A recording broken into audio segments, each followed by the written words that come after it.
Here we are. Welcome, everyone. Welcome, everybody. Today we're going to be doing part 4 of our Stop Eating C.R.A.P series, C.R.A.P. They all stand for different things, and none of them start with S, which is sugar. But that's what we've been talking about. And so we've talked about the C actually stands for carbonated beverages, and that kind of falls into that whole thing. But the whole idea is that our diet is really what's shooting us in the foot, most of us, for the most part. Well, not most of us, those of us who are in the loop, but our population in general, I would say, if it would simply eliminate certain things and change the dietary habits, it would make a huge difference in health. So we've been talking about sweeteners, sweet things, and sugar and beyond. And we're going to be wrapping that up today. But anyway, I'll do my intro first. If people are coming into the room, again, welcome everybody. If you're listening or watching for the first time on YouTube or Rumble, my name is Becky Montrone. I am an holistic healthcare practitioner with a degree in holistic nutrition. I'm also an herbalist. So we have Wondrous Roots here. It is a place where I formulate and we make very many formulas from botanical products. So herbal tincture products, think of that, our herbal botanical skincare line. A lot of topical things for pain or inflammation or circulation or neuropathy, that type of thing. And then I meet with clients in personal private consultation for all manner of health conditions or concerns. So starting from the very young, prenatal, up through the elderly, and then also conditions of all health kinds. And I meet with people here in our physical office, 103 Roxbury Street in Keene, New Hampshire, the Miller Forge building, or like this via Zoom online for those of you who are out of range. So anyway, glad to have you all with me today. Number here is 603-439-2603, our normal operating business hours. And we have a full shop of nutritional supplements, the things that we make ourselves, and then other nutritional supplements, so especially those that I use often with people, open to the general public. Our hours are 9:30 to 5 Monday through Friday. We also have an online website for shopping, shopwondrousroots.com. You can see everything we have. For the most part, there's a few things I don't put online, but almost everything is there. And you can conveniently place an order. Even if you're going to pick up, you can place an order and just pick, say, I'm going to pick up in the store, or you can place an online order for us to ship, or you can just pop on up and shop during our business hours. So again, 9:30 to 5 Monday through Friday, 603-439-2603, shopwondrousroots.com. And then my educational website is wondrousroots.org, www.wondrousroots.org. So I think if you go to either of those websites, you can get from one easily to the other, and you can reach out to me as well from either one through the contact us. So those messages are linked to my own private email. I'm the only one who sees and responds to them. I think that's my intro. I'm really excited about today's presentation. It was really fun to put it together. I'm going to be starting out talking about, well, some of the one artificial sweetener that we didn't get to when I was doing that program on aspartame, sucralose, and saccharin. And that is the, I can never say it right, acesulfame, whatever. We'll see it when I get to my slides. I'm going to talk about that. Then I'm going to get into like the sugar alcohols. So those would be like erythritol, mannitol, sorbitol, xylitol. Then we're going to go into monk fruit and stevia and allulose, which I'm super excited about. I learned something really cool about that. I'm going to start using allulose myself as a healthful, functional supplement with each meal. So I'm excited to tell you about that. And then From there, we get into things like molasses, honey, maple syrup, jaggery, which is a Ayurvedic Indian sweetener similar to molasses from India. I had never heard of that.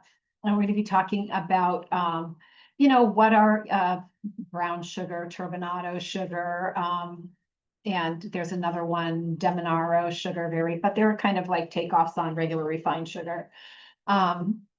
And then we're going to be talking about, just could do a little bit into fruits and how to make our way through fruits and dried fruits. So we have a lot to cover today. I think I've got 115 slides, but sorry. I will end at 1. I'll get going quickly, but I just want to say some of them will just be kind of fun and breeze through. I know the areas I really want to kind of spend more time on.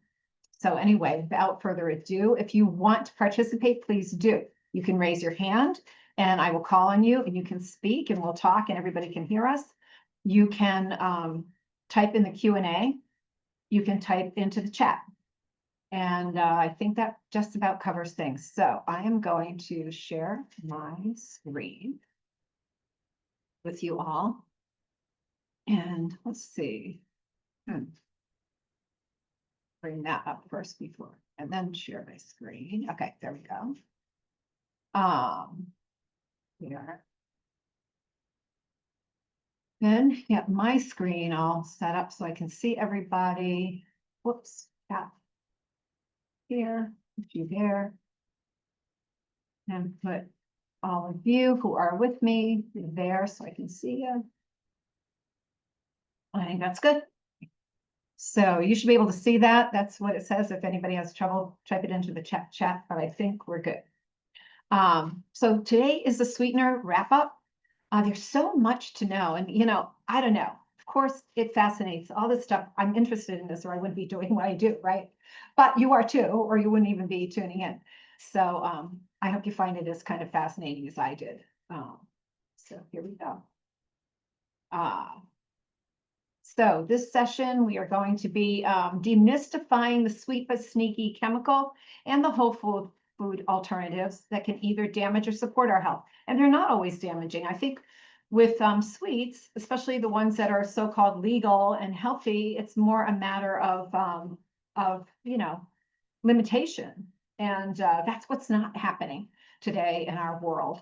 People, and I think one of the big things that I got from putting this whole presentation together is a lot of times we're just not even aware we're getting them. You don't think you're eating something that's particularly sugary, or that would have something nefarious in there that might not be good for you.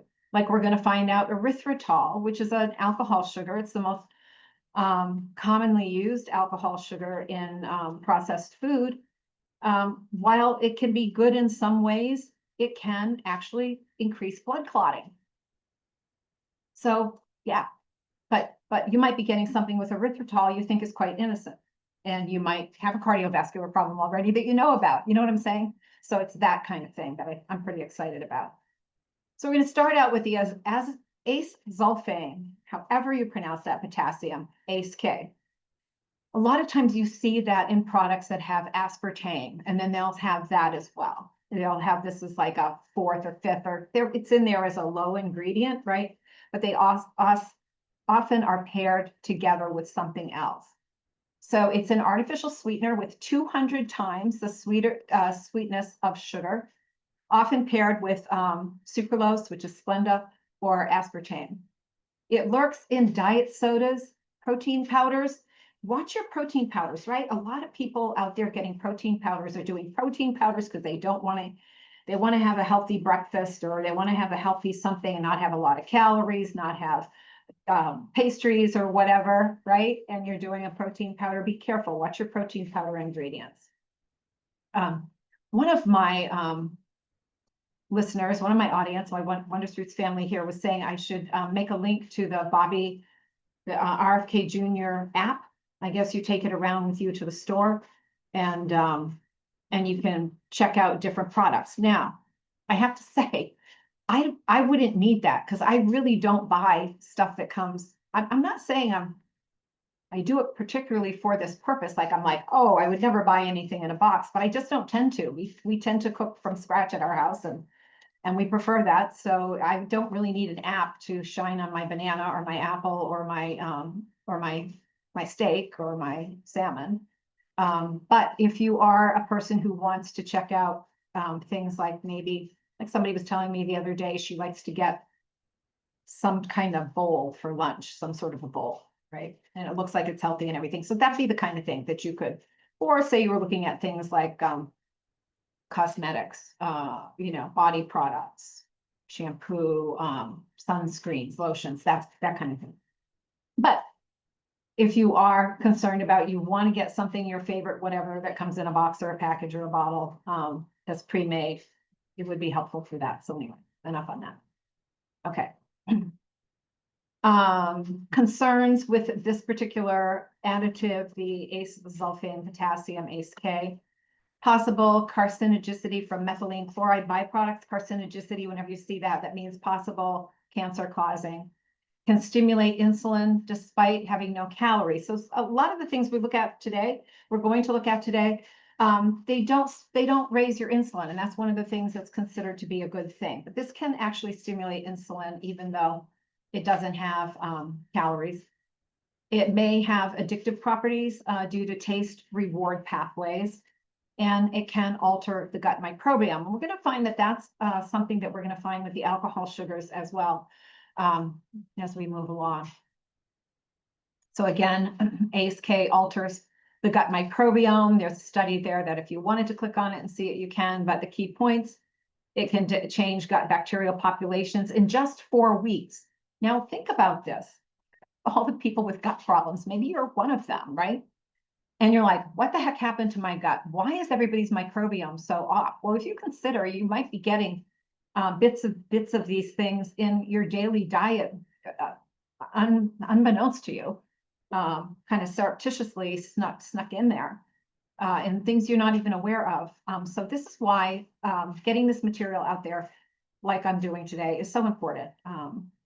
And thankfully, I'm certainly not the only voice out there. And there's a huge move right now with the MAHA, Make America Healthy Again, the MAHA movement for sure. Calling attention to it, to the larger population. Again, when I'm speaking here, usually the people I'm speaking with, you guys who are in my class today, and those of you who are watching later, I'm preaching to the choir pretty much. And you just like to have more information so you know what to do for yourself better. And so you can help defend your choices to those who might challenge you too, right? Why can't we have this, Mom? Why can't, well, why is that? Well, here, this is why.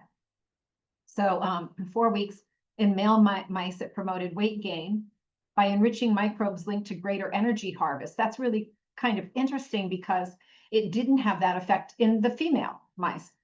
In fact, it was a little bit the opposite. So, we don't even know about those things.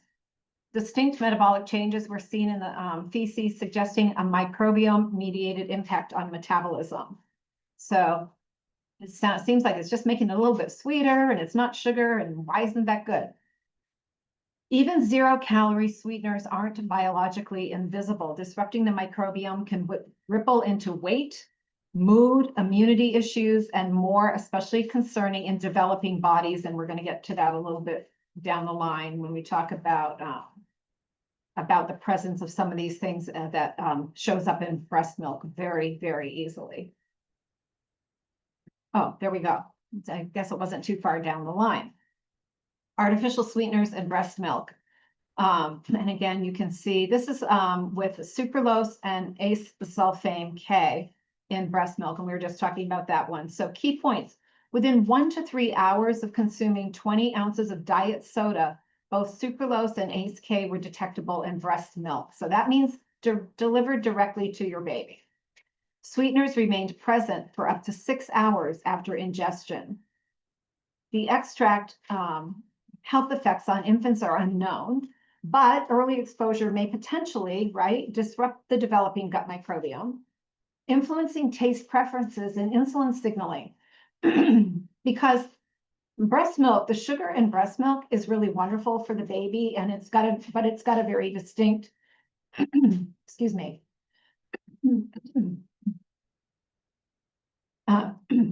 distinct flavoring and characteristic. Now you're adding in artificial sweetener taste to your body's milk that you're delivering to your baby. Not good.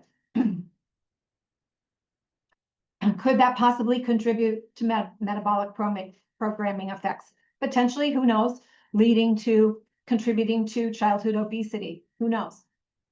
But you know, what goes into your body when it comes to pregnancy or breastfeeding, you know, like Vegas, doesn't stay in your body in most cases.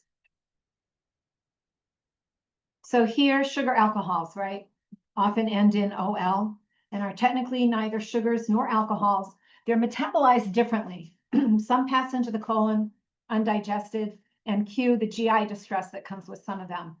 Low glycemic, so raising the blood sugar very slightly, if not at all, but not without their problems.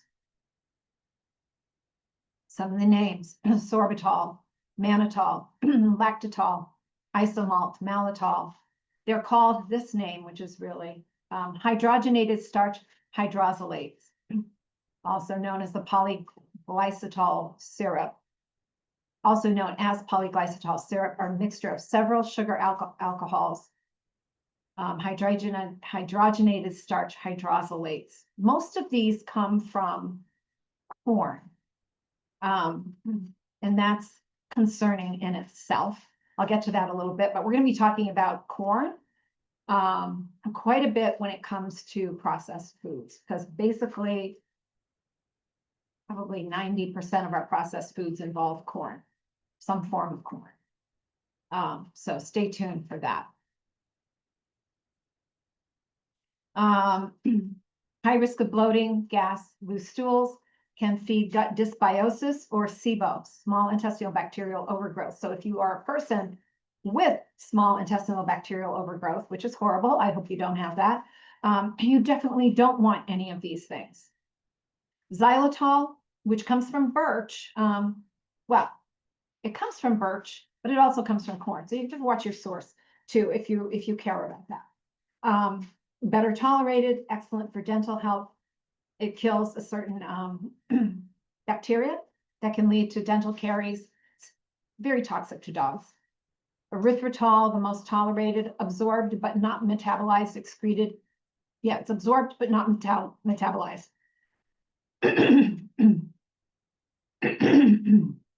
Excreted in urine. Recent studies raised concerns about blood clotting and cardiovascular risk in some individuals. Context matters. So let's look first at the SIBO and sugar alcohols. While sugar alcohols often offer benefits as low-calorie sweeteners, they may worsen SIBO by fueling bacterial overgrowth and triggering gastrointestinal symptoms. For those managing SIBO, minimizing or avoiding sugar alcohols and opting for gut-friendly alternatives can be vital steps toward reducing symptom severity and restoring digestive health. Understanding the unique impact of these substances on the small intestine is crucial for effective dietary planning and SIBO management. So if you're a person with SIBO, you want to know more about this, again, you can click on that study. It's not a study. This is the digestion coach, and it's a lot of really good information. How these sugar alcohols affect, and I think just for knowing more about it, how the sugar alcohols affect the gut in general would be really interesting to many, but be aware of it. Xylitol, the sweetener with a birchy backstory. Xylitol is a sugar alcohol naturally found in small amounts in fruits, vegetables, and most famously birch trees. Right here we are in, that's our state tree here in the state of New Hampshire, the beautiful birch tree. But it also corn cobs. Commercial xylitol is often derived from either source, with birch-based xylitol typically marketed as the more natural or premium option. So you can actually see, you can get that xylitol from birch, granulated xylitol sweetener, batch tested, verified, gluten-free, sustainably sourced from birch trees, non-GMO, looks, tastes, and measures like table sugar, great for low-calorie, keto, sugar-free diet, substitute 1-to-1 ratio with sugar and baked goods. And there, I do have a link there I always provide the PDFs later on my website for these programs, and you'll be able to see if you want to order yourself up some xylitol that's from birch rather than corn cobs. You can have gastrointestinal effects, however, upset from xylitol. It's generally well absorbed and well tolerated in small amounts. Large doses, especially when consumed all at once, can cause bloating, gas, abdominal discomfort, diarrhea. So you get this incomplete absorption in the small intestine, right?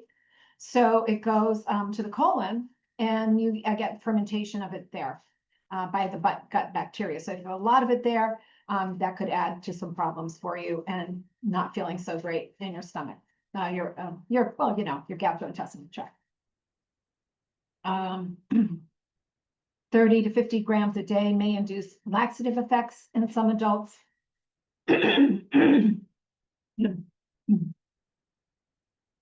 For sensitive individuals, much less may cause discomfort. Excuse me. I have a frog in my throat. It's very stubborn. Okay. In the wrong spot. Okay, so you can see that. And again, you can click on that study if you want to see more. Just want you to know this is based on solid science.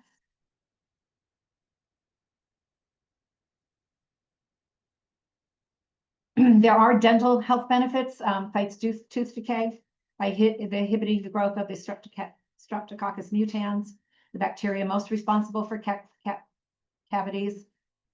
Second. There we go. Helps neutralize mouth acidity, promotes remineralization of tooth enamel. So sometimes, using something like that as a sweetener for the toothpaste to give it a little bit of zip, or chewing gum. Here we have, this is a brand of Epic xylitol gum. And you can see, you can also purchase that. You're a gum chewer and you want to do more, and you probably wouldn't get, I wouldn't think, right, enough xylitol in a stick of chewing gum to bother your stomach, or your GI tract. Very toxic to dogs. So if you like to bake with xylitol and stuff like that, do not give the cookie that you made with xylitol to your dog. In fact, keep far away. If you have a dog, I wouldn't even use it. I wouldn't use xylitol. There's plenty of other choices. Yeah, not good. Erythritol is one of those sugar alcohols that occurs naturally in some fruits, such as watermelon, pears, grapes, fermented foods, such as cheese and soy sauce.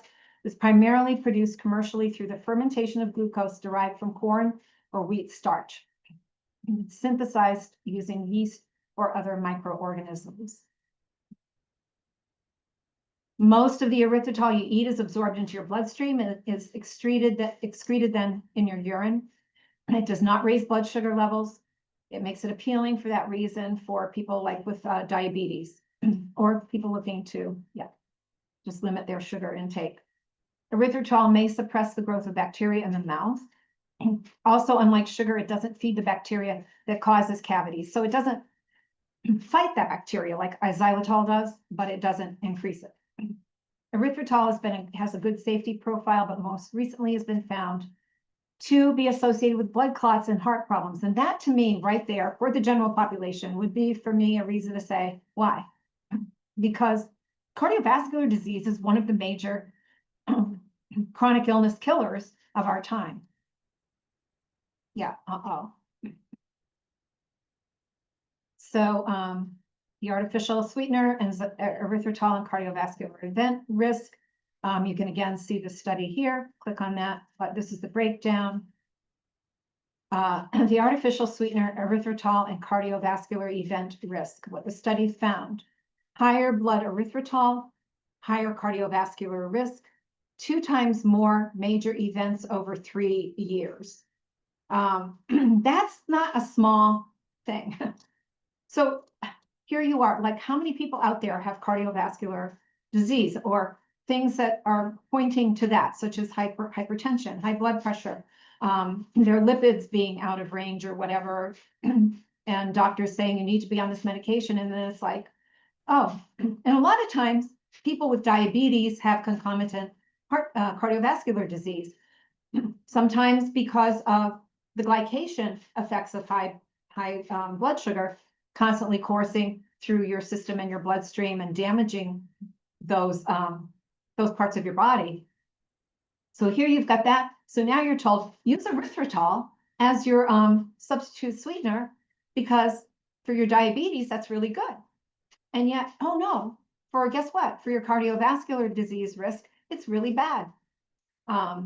So anyway, it's found in many sugar-free, whatever, and keto labeled products, often combined with stevia or monk fruit.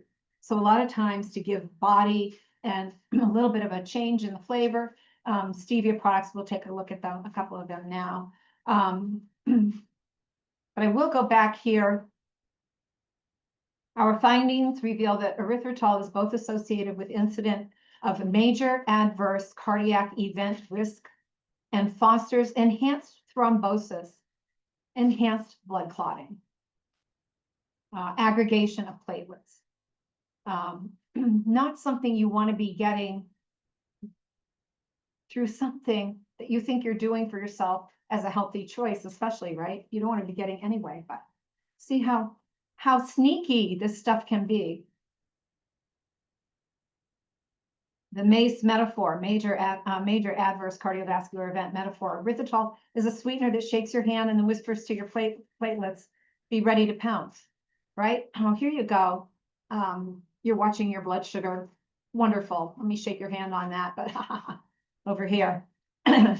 Yeah, over here, we'll get you with the cardiovascular disease instead. May risk, yeah. And especially those with the existing heart disease, diabetes, or hypertension. It's like priming landmines in a field that's already prone to explosions. So, you know, I love to always go back to my regular mantra I've been saying for years, if God didn't make it, don't eat it. Is pretty good way to say that. Sugar alternatives from natural sources. Now we get into that, like stevia, monk fruit, allulose. Generally speaking, non-toxic when used mindfully, metabolically, and friendly. So again, used properly and in the context of a healthy whole food diet. Stevia, especially whole leaf or unprocessed, supports blood sugar and may lower blood pressure, actually. Monk fruit, antioxidant rich, no insulin spike. Allulose, a rare sugar, technically not metabolized, minimal impact on blood sugar. Spend a little bit of time on that one. So anyway, stevia. This is probably, if I were going to say to somebody, you want to really cut down on your sugar and something like that, but you want to put something in your coffee or your tea, stevia or pure monk fruit, I would say those would be the ones you'd want to go with. So anyway, it is a plant, Stevia rebaudiana, comes from Asteraceae family, same family as daisy, sunflowers, chamomile, native to South America, particularly Paraguay, Brazil, where it's been used traditionally for centuries by the Guarani people to sweeten herbal teas like your yerba mate. So comparison in sweetness to sugar. The sweet compounds in stevia are 200 to 400 times sweeter than table sugar. So yeah, you just take a little, like a drop, right? Flavors your whole cup of coffee. What makes it different? 0 calories, 0 glycemic impact, does not raise blood sugar or insulin levels, making it suitable for diabetics and those managing metabolic syndrome. Somebody going on a keto diet or whatnot for weight loss, wanting to lose some weight, get back in shape. Good choice. Heat stable, can be used in baking and cooking, although the flavor can change slightly at high temperatures or in acidic environments. Let me give you an example. We use stevia liquid in our Wondrous lips, my lip balm that we make. And I found if I add it while the lip balm is really hot, it crystallizes and burns and precipitates out. So now, having learned, as you do in the kitchen, For those of you who love to cook, and as you do in the laboratory, for those of you who love to make formulas, which is like cooking, then we add the stevia just as it's starting to get cooled down to the point where it's almost gonna, as you can still pour it into the lip balm tubes, but it's not hot, really hot. That was learned the hard way with, wasted batches of lip balm. Wondrous lips, we call it. Okay, so stevia comes in different forms. Green powder, the whole leaf ground, most natural, stronger flavor and aftertaste. I do find the liquids seem to taste better and not have that weird taste as much. Liquid extracts, easy to dose, can be mixed with glycerin, alcohol, or water. White powders, often highly refined, and may be blended with other fillers like erythritol or inulin for bulk and improved flavor. So again, be careful your products if you're trying to avoid those other things we just talked about. Truvia is a perfect example, and why I was never really keen on Truvia. Truvia is a mixture of stevia with erythritol. We just talked about erythritol and the problems with blood clotting and whatnot. Sweet blend behind the brand, again, that's what that is. Stevia extract alone is intensely sweet and needs a carrier to make it usable in sugar-like amounts. Erythritol is low calorie, non-glycemic, and helps mask stevia's aftertaste. But that's why, and I would say don't use it. Okay, so again, enough on Truvia. And then they also do it with a cane sugar blend, right? Cane sugar and erythritol. So just be careful if you're getting these things. I suggest again, monk fruit, Lu Huan Guo. Whoa, I don't know however you pronounce that.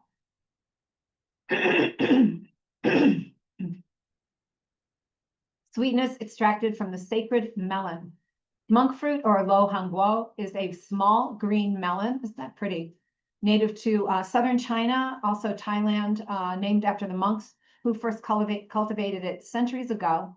The health benefits of the fruit have been well known in traditional Chinese medicine for decades, but its sweet little secret is finally making it into the wellness mainstream. So it does have health promoting properties that have nothing to do with its role as a sweetener. Its botanical identity, scientific name, which I won't try to pronounce, and I am going to go, well, I'm just going to let that go. I don't think you can hear it. I've got a filter on my mic, but my phone is ringing incessantly, and it shouldn't be, but it's a little annoying to me. Anyway, family, it comes from the gourd family, same as cucumbers, pumpkins, melons. It's native to southern China, northern Thailand. Its nickname is longevity fruit, traditionally used by Buddhist monks, hence the name monk fruit. So interesting. And what makes it sweet? The sweetness comes from compounds called mograssides, especially mograsside 5. Mograssides are non-glycemic, non-caloric, and can be up to 250 times sweeter than sugar. The body doesn't metabolize mograssides for energy, so they provide sweetness without raising blood sugar or insulin levels. Something is really wrong with my phone because it is not supposed to ring more than 4 times. So this isn't even a call. It is so annoying. Don't mind me. Traditional use though. Monk fruit has been used in traditional Chinese medicine for respiratory issues, cough, sore throat, hoarseness, and digestive health. It was typically consumed as a dried decoction or a tea, not as a powdered sweetener. So I didn't look, but I would be really interested to see if we could find like monk fruit tea. Obviously, it would be naturally sweet. I can't imagine that it would be overly sweet, like you're just getting concentrated monk fruit sugar, right? But that sounds really cool. Today, the modern extraction and use, today's monk fruit sweeteners are highly refined extracts of mograsside 5. Because monk fruit is intensely sweet and used in tiny amounts, it too is usually blended with erythritol, inulin, or other fillers to mimic sugar's bulk, as in the product Lakanto we'll look at in a moment. Available again. So here's a bunch of different ones that you can get monk fruit mixed with different things. Here it's mixed with erythritol. Here it's mixed with erythritol as well. In the this one, the Lakanto with erythritol. This one with it doesn't say, and this one mixed with erythritol. Yeah, so these are all like with erythritol. Keto, diabetic friendly, yes, no aftertaste for most people, unlike stevia, heat stable, antioxidant, shows anti-inflammatory effects in some studies. So I would say the pure monk fruit is the way you want to go, with some helpful benefits there.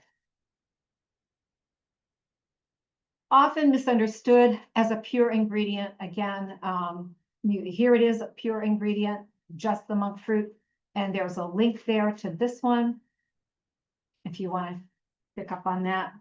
No erythritol, right? Organic. So it's not, yeah. This one doesn't say much about it, but anyway, you get the idea. It's expensive to grow and extract. So I guess if you're buying, well, let's see what that actually did come to. 405 ounces for just under $30. So yeah, I mean, that's pretty pricey. Depending on how much you're using it. Swerve is a combination of brown sugar and monk fruit, but it also has erythritol.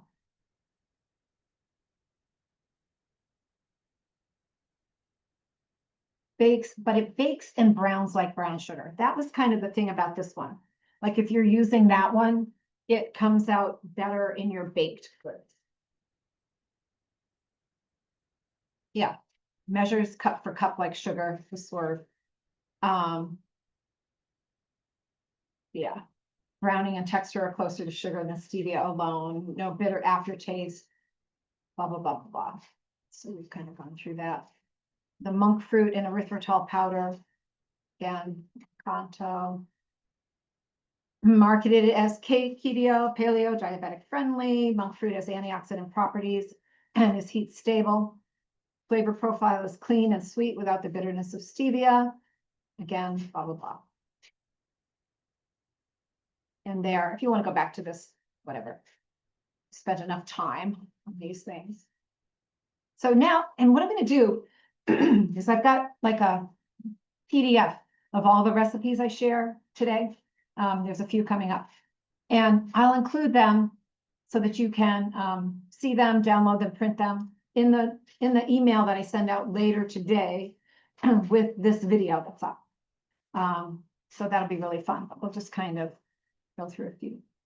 Zesty monk fruit lemonade, lemon juice, monk fruit sweetener, water, obviously, mint. Perfect for sugar-free sipping on hot days or as a palate reset while reducing refined sugar intake. Stir monk fruit sweetener into the lemon juice until dissolved, add cold water and mix well. That sounds really good and helpful. I think I'm going to try that one. And here's like a vanilla monk fruit chia pudding, unsweetened almond or coconut milk, chia seeds, monk fruit sweetener. Use some pure monk fruit though, right? A teaspoon of vanilla extract, pinch of cinnamon, nutmeg, or cardamom, fresh berries, unsweetened coconut flakes, chopped nuts you can do. That like sounds so good. Super helpful. A luscious, fiber-rich, blood sugar-friendly treat that feels indulgent but fuels your cells like a saint. That's super easy to do. And now, introducing the sweetener I was previously unaware of, and that is allulose. It's a rare sugar with remarkable benefits. Allulose, also called D-psychose, psychotic sugar, right? Psychose is a rare sugar that exists naturally in small quantities in figs, raisins, jackfruit, maple syrup, and wheat. Structurally, it's very similar to fructose, but it behaves quite differently in the body. It has about 70% the sweetness of sucrose, table sugar, but only less than 1 calorie per gram, almost like nothing, essentially non-caloric. How allulose works in the body, it's not metabolized for energy. About 70% is excreted unchanged in the urine. It has a minimal impact on blood glucose and insulin. It doesn't raise either, and may even lower postprandial glucose and insulin levels when consumed with a meal. So this is what would make it really good, I think, as a functional food supplement, if you will, for somebody with diabetes, or somebody with pre-diabetes, or somebody who just doesn't want to get anywhere close to either. Low fermentation. So compared to the sugar alcohols, it causes much less gas or bloating. Though high doses can still maybe cause some loose stools. But remember, with these sugar alcohols, what we said, with the sugar alcohol, you're getting some of it passes from your small intestine where it's not absorbed into the colon. In the colon, it is now fermented by the bacteria in the colon, which can cause GI upset and problems that we talked about, SIBO, leaky gut, dysbiosis, IBS, or, for less, bloating, gas, discomfort. Health benefits. Beta cell production. The beta cells are the cells of the pancreas that make the insulin. In people with type 1 diabetes, right, the beta cells are gone. That's why they're not making insulin, and they have to immediately be on insulin all the time. In people with type 2 diabetes, they start becoming insulin resistant, so the body is less receptive to the insulin made by the beta cells, but over time, the beta cells become fewer and make less insulin, and this is how type 2 diabetics can eventually end up on insulin. So that's where this whole thing comes in. Research has shown that allulase may protect pancreatic beta cells from damage caused by high glucose levels and oxidative stress. This is especially promising for type 2 diabetes prevention and support. It appears to preserve insulin secretion capacity, reducing the strain on the pancreas over time. Antioxidant. Allulose has demonstrated free radical scavenging ability, helping reduce oxidative stress in the liver and other tissues. In animal studies, it has helped lower markers of inflammation and oxidative damage. That's huge, because oxidative stress is involved in all of the damage to our organ systems, our bodies, always. That's why we use antioxidants. What's a strong antioxidant, right? Glutathione is your strongest antioxidant. I got to say it. And so very important. Supports weight management. May help reduce this visceral fat, right? That horrible fat that's padding your organs and is so dangerous. As shown in both animal and early human studies, this is another great reason, hey, if you're trying to get in shape, have some allulose with each meal. What would be a great thing is, instead of your stevia or whatever in your coffee with your breakfast, have a teaspoon of allulose, or a half teaspoon, or have after a meal, enjoy a nice cup of tea with allulose as a sweetener. And you'll be getting this, like, just lower that, how high your postprandial glucose spike is, right? That's after meals. Just keep that nice and low. So eat a healthy meal that's low glycemic anyway, right? And then have that, and man, you can just stay right at a nice level. And really, I think it would add quite a bit to somebody's fitness program. Can lower triglycerides and possibly improve lipid profiles over time, which is also going to be helpful for the liver over here. Culinary notes, if you're working with it in baking, ideal for baking. It caramelizes beautifully. It's clean, pleasant taste, no bitterness, so it doesn't have any aftertaste like stevia would. Slightly less sweet than sugar, but mixes well with other sweeteners, often blended with stevia or monk fruit. So if you were to blend it with a full pure monk fruit, right, or a pure stevia, or I would just say use a little bit more. I think you use like 1.5 cups to a cup of sugar, 1.5 cups of allulose to a cup of sugar. It's available commercially in brown sugar and as white. As I started learning about this, again, I've already talked about it, but the wheels started turning. Why wouldn't it be beneficial to use allulose as a functional food or supplement rather than as a sweetener? Let's take a look at this study. Again, you can click on the study there. The global rise in type 2 diabetes and obesity necessitates innovative dietary interventions. This study investigates the effects of allulose, a rare sugar known to reduce blood glucose, in a rat model of diet-induced obesity and type 2 diabetes. Over 12 weeks, we hypothesized that allulose supplementation would improve body weight, insulin sensitivity, and glycemic control. Our results showed that allulose mitigated the adverse effects of high-fat, high-sugar diets, including reduced body weight gain and improved insulin resistance. The allulose group exhibited lower food consumption and increased levels of GLP-1, right? Oh, GLP-1, we know all about that, don't we? Oh, come on, Ozempic, Wegovy, all the shots everybody wants to get on to lose weight. This allulose increased levels of GLP-1, enhancing glucose regulation and appetite control. Additionally, allulose prevented liver triglyceride accumulation and promoted mitochondrial uncoupling in adipose tissue. So, yeah, burning that fat is kind of a way to say that in plain English, burning the fat. These findings suggested that allulose supplementation can improve metabolic health markers, making it a promising dietary component for managing obesity and type 2 diabetes. Ozempic, allulose and GLP-1, stimulating insulin secretion, inhibiting glucagon release, slowing down your gastric emptying, but without the side effects of Ozempic and Wegovy and the other GLP-1 agonists, such as gastroparesis, like not moving your bowels at all. Okay, blah, blah, blah, increased GLP-1, improved metabolic appetite regulation.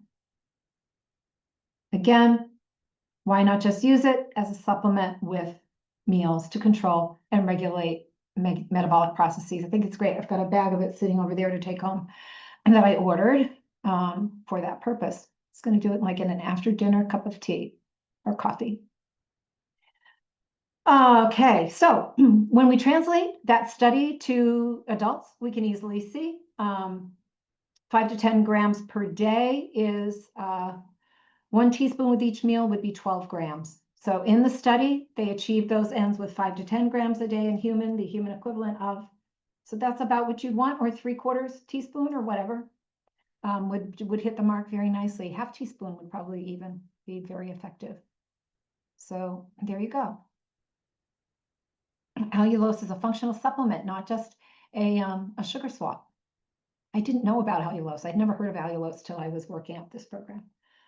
So one thing I'm not crazy about, its source.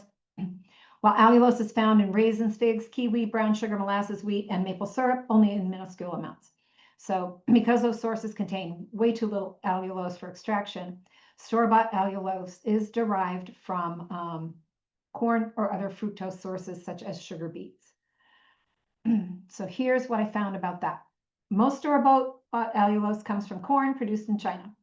The process involves 4 key steps: starch extraction, starch is isolated from corn; hydrolysis, enzymes break down starch into glucose; isomerization, and glucose is converted into fructose by enzymes; and then epimerization, enzymes convert fructose into allulose.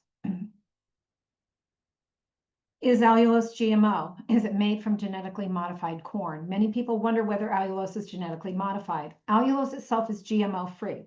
The allulose molecule is identical whether it comes from GMO plants or not. Allulose made in China is from non-GMO corn. Stevia is made in the US from GMO corn using enzymes from genetically engineered microbes, but once refined, it no longer has any traces of GMOs in it. Europe produces allulose from non-GMO sugar beets. Okay, so the allulose that is commercially produced is coming from non-GMO crops. So that's in the Stevia was just thrown in there as a side. But this is the thing I want to really get into with corn. Did you know if corn disappeared tomorrow, the processed food industry would collapse like a souffle? Corn isn't like when you slam the door, right? Corn isn't just an ingredient. It's a foundation of the modern industrial food system.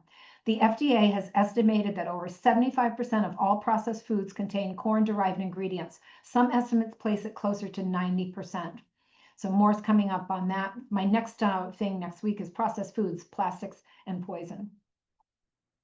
So for better confidence, choose certified organic allulose.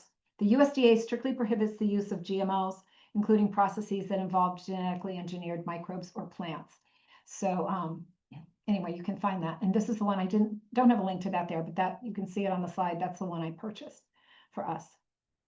These I do have links to, and those are also options. Organic allulose sweetener. Organic allulose. So enough of the sugar substitutes. Let's move on to natural sweeteners, some that do have health benefits. We're looking at agave, which I hate. I'm going to do that one first and get it out of the way. Molasses, maple syrup, honey, jaggery, coconut sugar. Agave, not good. Botanical origin, yes, it is natural. It comes from the agave plant. Agave tequilana, the same plant used to make tequila. It's made, the core pina of the agave plant is harvested and the sap is extracted. The sap is then heated and enzymatically processed, breaking down complex carbohydrates into a concentrated syrup, mostly composed of fructose. Agave was the sweetener of the natural health world for a while, but it turned out to be more fructose fraud than functional food. While technically from a natural source, agave nectar is highly refined, far from the original raw sap used traditionally. What makes it a problematic sweetener? Up to 85 to 90% fructose, compared to less than 50% in table sugar or high fructose corn syrup. So not good. Fructose does not raise blood glucose directly, which made agave seem diabetic friendly, but it leads to it's metabolized in the liver, where excess intake leads to increased triglycerides, non-alcoholic fatty liver disease, insulin resistance, and increased uric acid levels like gout. Think gout and cardiovascular risk. So no, it was very misleading marketing. Touted as natural, low glycemic, raw, despite high heat processing. Positioned as a helpful alternative to sugar and honey, but with none of the redeeming nutrients. You can see this is proudly stocked here in a health food store. But no beneficial nutrients, unlike raw honey, blackstrap molasses, or even maple syrup. Agave provides no enzymes, minerals, or antioxidants to counterbalance its sugar load. Bottom line, agave syrup is more like high fructose corn syrup wearing a cactus costume. It may come from a plant, but so does hemlock. We don't put that in smoothies either. So I remember years ago, I had bought my first bottle of agave because I had seen it in a colleague who was a chiropractor office down in Connecticut. And I thought, well, gee, if he's got it here, that must be really good for you. So and then the same day, something that came across my email from Mercola talking about how horrible agave was, and I threw it out without even opening it. All right, molasses, the dark, nutrient-dense sweetener. One of the rare sweeteners that gives more than it takes when used in moderation. It's a sweetener you can actually feel good about, especially when your body needs a mineral boost. Where it comes from it's the dark syrup that remains after sugar cane or sugar beet juice has been boiled to extract crystallized ginger. That's what's left. So the first boil gives you that light molasses, mild flavor, more sugar. The second boil, dark molasses, less sugar, richer flavor. The third boil, blackstrap molasses, the most nutrient dense, lowest in sugar. Blackstrap molasses is around 55 medium range, much lower than white sugar or even honey. Because it's more bitter and less concentrated, you use less, which helps mitigate its glycemic impact further. Some special nutritional bonuses, iron, calcium, magnesium, potassium, vitamin B6, manganese, used historically as a blood builder for people who are tending towards anemia, especially for women with heavy menstrual cycles or iron deficiency anemia. Mineral support also makes it relevant for bone health, blood pressure regulation, muscle function. So we've got some redeeming things there, what to watch out for. Not all molasses is blackstrap. right? Like grandma's. It's like it tastes better because it's more sugar. How to use it? You can use it to, again, we've got some recipe here. Recipes I'm coming up to. Stir into a spoonful into warm water for a mineral-rich tonic tea, often paired with apple cider vinegar. That would be really good. Used in baked goods, but then you're using, I'm sure you're not just using molasses for baked goods. Add barbecue sauce, chili, or marinades.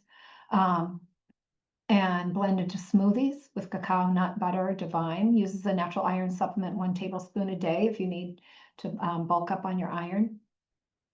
Here's a molasses ginger smoothie. Again, I'll provide my my recipes. That looks really good. Okay, so what stands out? Iron, calcium, magnesium, anti-inflammatory, banana and almond butter, balance the bitter edge and add body to this recipe. Perfect for hormonal support, energy, digestion, and grounding breakfast. You can see there we've got banana, unsweetened almond milk, or your milk of choice, blackstrap, ginger, cinnamon, almond butter, collagen powder or protein powder, ice, and then you could add some maca powder there for some extra hormonal support. Maca makes things taste good too. Maple syrup, nature's drip, sweet drip with a storied past, was originally, here it says, according to Algonquin legend, a chief discovered maple sap when a spear stuck in a he stuck his spear in the tree and it dripped a sweet liquid, thus replacing the need to fetch water for cooking that day. And just like that, syrup became life-enhancing nectar. European settlers learned the art of sap collection and boiling from native tribes, eventually refining it into the syrup we now know today.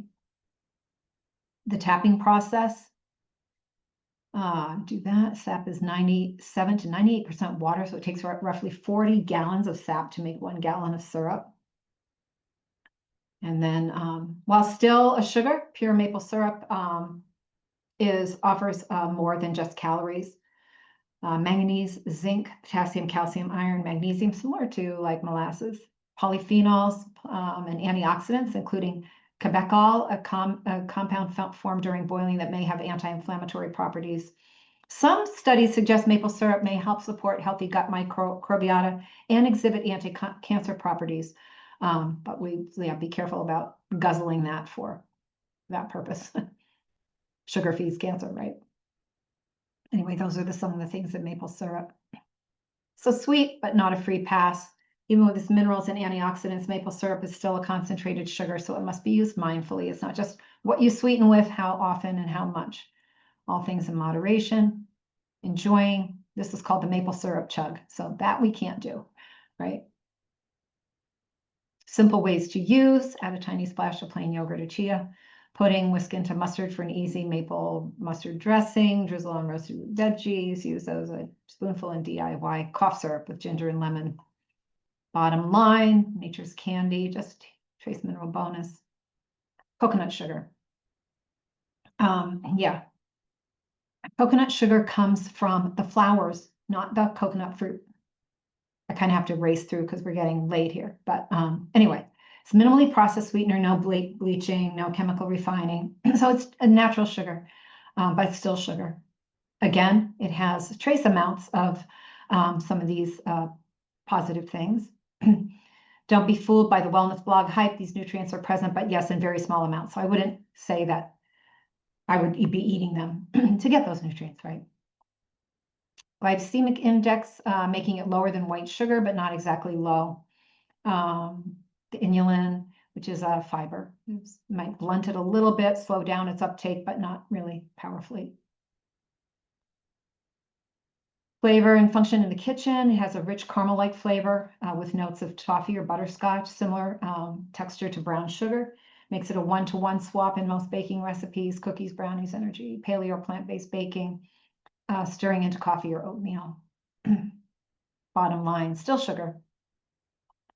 So once in a while, if you're going to bake something like that you're not eating every day, that might be a good option. You make a birthday cake for somebody or something like that. Here's a recipe for spiced coconut caramel bites. These are really cool, and they're not too high in sugar. They've got almond flour, shredded coconut sugar, almond butter, coconut oil, chia seeds, cinnamon, vanilla, salt, maca or ashwagandha powder for extra oomph, instructions, how to do it. Again, that'll be in my recipe PDF. Why they're wondrous, you can see that. Sweet honorable mentions, brown sugar, turbinado and demerara. So they may look more wholesome. Their minimally processed cane sugars are still sugar at heart. White sugar with molasses is brown sugar added back in. So moist, rich, and sweet. Turbinado, lightly refined with natural molasses retained. Mild flavor, coarse crystals. Demerara, similar to dark turbinado, but crunchier, slightly stickier. Toffee-like taste. So these rustic varieties bring texture and subtle molasses notes, but the body still sees them as sugar. If you use them daily, treat them as occasional garnishes, not daily go-tos. If you use them, treat them as occasional garnishes, not daily go-tos. A touch for texture, a sprinkle for sparkle, but true sweetness comes from health itself. Fruits. What about fruits? Whole fruits offer fiber, vitamins, antioxidants, hydration. Glycemic index varies widely. So that's important for your blood sugar balance. So if you're really trying to cut down on your sugar intake, go with your, like if you're really a sweet tooth or whatever, and you're eating a lot of sweets, and you say, I'm going to go with the higher fruits just to get myself kind of weaned off. But then go down and use the lower if you're really trying to cut your sugar back, which is a good idea. Higher GI or things like that, bananas, grapes, watermelon, pineapple. I actually challenged that. I put that in there from the information I read, but I challenged the watermelon one. That's a common misnomer, in my opinion. Berries, apples, pears, believe it or not, pears seems really high on sugar, sweet to me. Cherries, citrus. Pair them with a fiber or a protein or fat to slow down the rate of uptake. And here, if you're interested, you can go there and pick up, or just look for yourself a glycemic index load for fruits, and that'll kind of rank them. And you can easily kind of get your own idea of how you're eating and what you want. Dried fruits are sweet, but very sneaky. They're very, they're concentrated sugar bombs. Water removed, the sugar remains. So they're easy to overeat because a small handful can equal several, but a small handful can equal several servings of whole fruit. Often have added sugars or preservatives like sulfur dioxide. You know, once in a while, one piece maybe. Don't pig out on them as a healthy. I don't eat candy, I eat dried fruit, kind of thing. That is a wrap on the sweet stuff. So we've journeyed through, we've done 3 sessions, the fructose fiasco, then sweet deception, talked a lot about glycation and the damage of sugar in the body. And then the artificial sweeteners, the big ones, aspartame, sucralose, and saccharin.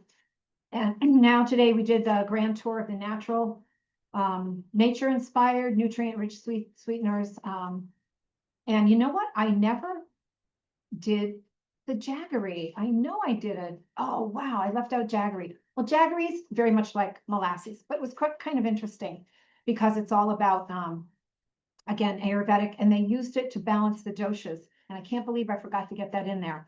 You know what I'll do? I'll do it in the email that I send out.